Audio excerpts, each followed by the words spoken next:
potential gift of a Boeing 747-8 jet from Qatar, reportedly valued at around $400 million and intended for use as Air Force One before potentially being transferred to a presidential library, has sparked considerable debate regarding ethical standards and constitutional provisions in the United States.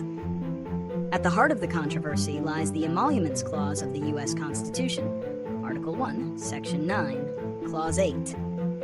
This clause generally prohibits any federal officeholder from accepting any present, emolument, office, or title of any kind whatever from any king, prince, or foreign state without the explicit consent of Congress.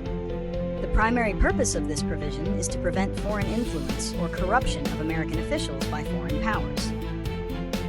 Critics argue that a gift of this magnitude from a foreign government to the U.S. president directly implicates the Emoluments Clause. Even if the jet is officially designated for government use as Air Force One, questions arise about the eventual disposition of the plane and whether it could ultimately provide a personal benefit to the president, particularly if it ends up in a presidential library where the president maintains significant influence. While foreign leaders routinely exchange gifts as part of diplomatic relations, U.S. law, including the Foreign Gifts and Decorations Act, typically specifies that gifts above a minimal value are considered property of the U.S. government, not the individual recipient. The sheer value and nature of the Qatar jet elevate it beyond typical diplomatic trinkets, inviting intense scrutiny from legal experts, ethics watchdog groups, and members of Congress. The debate underscores broader concerns about transparency in foreign relations and the potential for perceived or actual conflicts of interest when foreign governments offer lavish gifts to high-ranking U.S. officials. The situation highlights the ongoing tension between traditional diplomatic protocols and the constitutional safeguards designed to protect the integrity of American public office from undue external influence. The controversy surrounding Qatar's potential gift of a Boeing 747-8 jet to the United States for use by the president, and possibly for a future presidential library, stems from several key reasons rooted in U.S. constitutional law, ethical standards, and the perception of foreign influence. Primarily, the issue revolves around the Emoluments Clause of the U.S. Constitution. This clause explicitly prohibits federal officials, including the president, from accepting any present, emolument, office, or title of any kind whatever from any king, prince, or foreign state without the consent of Congress. The framers included this provision to safeguard the integrity of American leaders and prevent foreign powers from gaining undue influence or engaging in bribery. Critics argue that a gift of such immense value, reportedly around $400 million, falls squarely within the prohibition of the Emoluments Clause, regardless of whether it's initially designated for government use. Secondly, concerns arise from the potential for personal benefit or perceived influence. Even if the plane is used as Air Force One during the presidency, the suggestion that it could eventually be transferred to a presidential library raises questions about whether it constitutes an indirect personal emolument or a way to curry favor that could benefit the president personally or their legacy. This blurs the line between a gift to the nation and a gift that could serve individual interests. Thirdly, the controversy highlights broader concerns about transparency and conflicts of interest in foreign dealings. While diplomatic gifts are common, the scale and nature of this particular offering are seen by many as highly unusual and potentially designed to influence U.S. policy or gain favor. Ethics watchdogs and some lawmakers view it as a test of the U.S. government's commitment to avoiding even the appearance of impropriety when engaging with foreign entities. Lastly, there are security and cost implications that fuel the debate. Retrofitting a commercial jumbo jet to meet Air Force One's rigorous security, communications, and operational standards is a multi-year, multi-billion-dollar endeavor. Concerns have been raised about the security risks of accepting an already built plane from a foreign government and the potential cost to U.S. taxpayers for its necessary modifications, adding another layer to the controversy beyond just the gift itself. The gift of a Boeing 747-8 jet from Qatar to the U.S. government, particularly with the suggestion of its eventual use by a presidential library, carries several significant consequences, both immediate and long-term.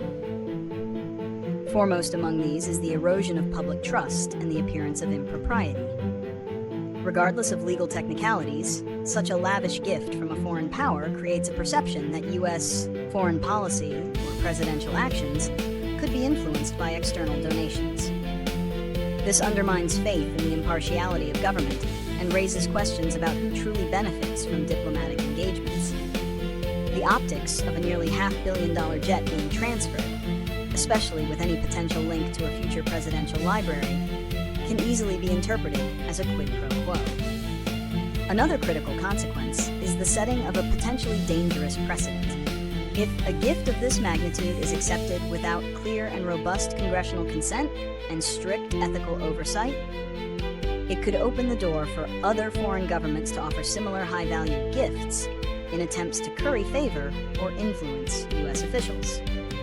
This normalizes a practice that the Emoluments Clause was specifically designed to prevent, potentially making it harder to prosecute future, more blatant instances of foreign influence. There are also national security and operational concerns. Accepting a pre-owned aircraft from a foreign entity, even an ally, for use as Air Force One immediately raises questions about potential vulnerabilities.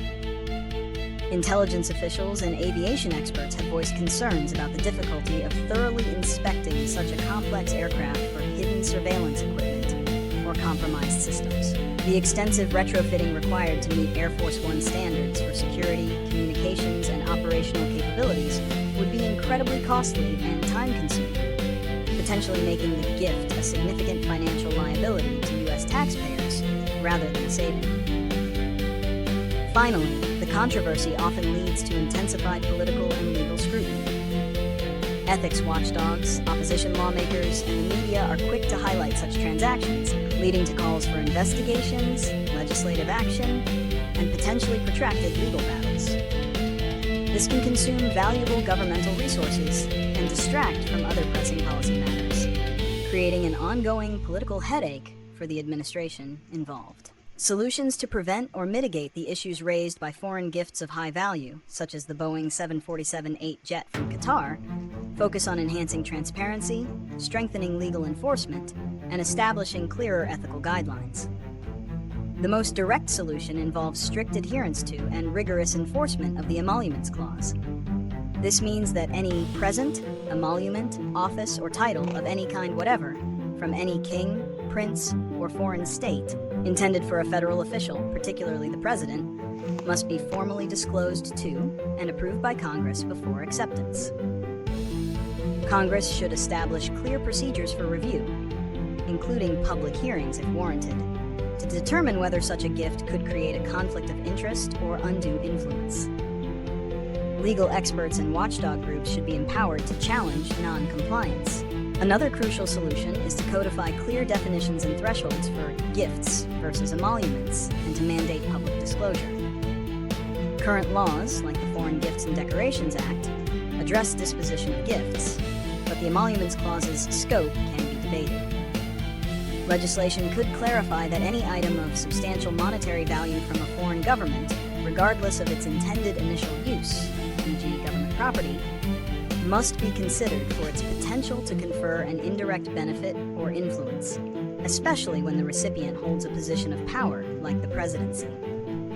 Furthermore, strengthening oversight from independent ethics bodies is vital. Agencies like the Office of Government Ethics, OGE, should have more explicit authority and resources to review and provide binding opinions on foreign gifts to federal officials. Their recommendations should carry significant weight, and any attempts to circumvent their guidance should face clear legal repercussions. Finally, promoting a culture of ethical conduct in public service among high-ranking officials is an underlying preventative measure. This involves clear training on emoluments and conflict of interest rules for all appointees and elected officials, emphasizing that public office is not for personal enrichment or to be swayed by foreign incentives. Public and media scrutiny also plays a critical role in holding officials accountable. Implementing these solutions would create a more robust framework to prevent perceived or actual foreign undue influence. thereby safeguarding the integrity of American democracy and maintaining public trust in its leaders.